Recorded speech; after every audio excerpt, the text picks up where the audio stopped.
नहीं जानते कि प्रकाश का परावर्तन क्या होता है।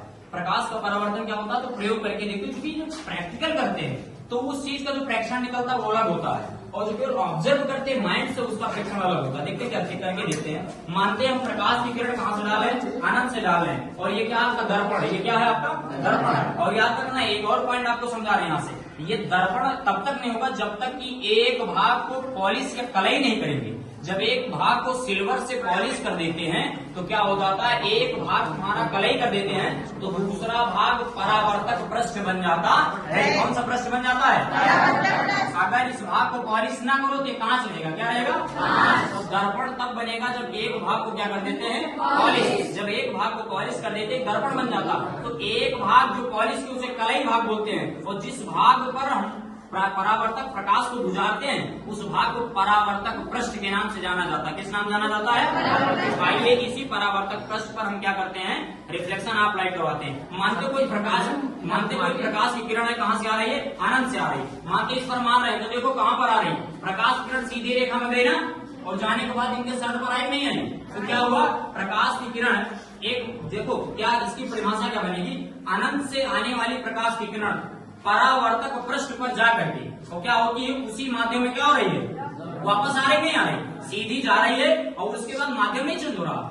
इस एक ही माध्यम दोनों का एक ही ऑक्सीजन, ये नहीं कि लाइन नहीं, यहाँ ये नहीं बोला जा रहा कि जिस रेखा में आती है उसी रेखा में वापस आ रही, माध्यम मीडियम सेम है। मीडियम का मतलब क्या होगा, यहाँ ऑक्सीजन ही तो माध्यम है, तो एक ऑक्सीजन माध्यम सही, ऑक्सीजन ही माध्यम से क्या हो गई, वापस हो गई। तो मैं लेजर लाइट मारा और क्या हो रही, वापस हो रही, क्या हो रही है, वापस हो रही। तो जो किरण हमारी लाइट से अनंत से किरण जो परावर्तक पृष्ठ पर टकराती है उस किरण को क्या बोलते हैं, आपतित किरण।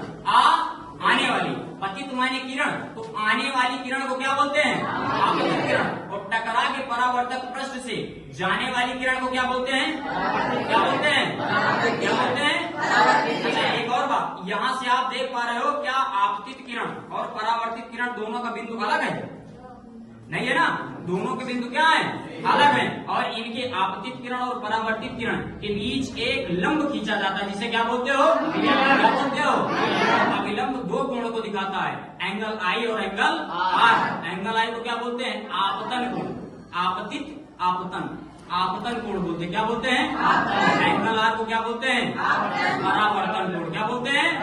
तो आपको पता है कि चूंकि रेखाएं एक माध्यम से आ रही हैं दूसरे माध्यम में जा रही हैं, तो अभिलंब का कार्य क्या होता है, दोनों डिग्री को बराबर मानता है ना। तो एंगल आई बराबर एंगल आर, ये परावर्तन का नियम है। पहला नियम क्या है, आपतन कोण बराबर होगा परावर्तन कोण के। पहला नियम क्या है, आपतन कोण बराबर होगा परावर्तन कोण के। और दूसरा नियम क्या है, आपतित किरण, परावर्तित किरण तथा अभिलंब तीनों कहाँ पर होते हैं, एक ही बिंदु पर होते हैं। और जिस बिंदु पर ये मिलती है, जिस बिंदु पर ये आपतित किरण, देखो ये जो बिंदु है, ये जो हरा हरा बिंदु दिखाई दे रहा ना, इस बिंदु को बोलते हैं आपतन बिंदु। किस नाम जानते हैं, किस नाम जानते हैं। क्या प्रकाश का परावर्तन हुआ कि अनंत से आने वाली किरण इसी परावर्तक पृष्ठ पर टकरा करके जिस माध्यम में आती है उसी माध्यम में वापस लौट जाती है, इसको प्रकाश का परावर्तन कहते हैं।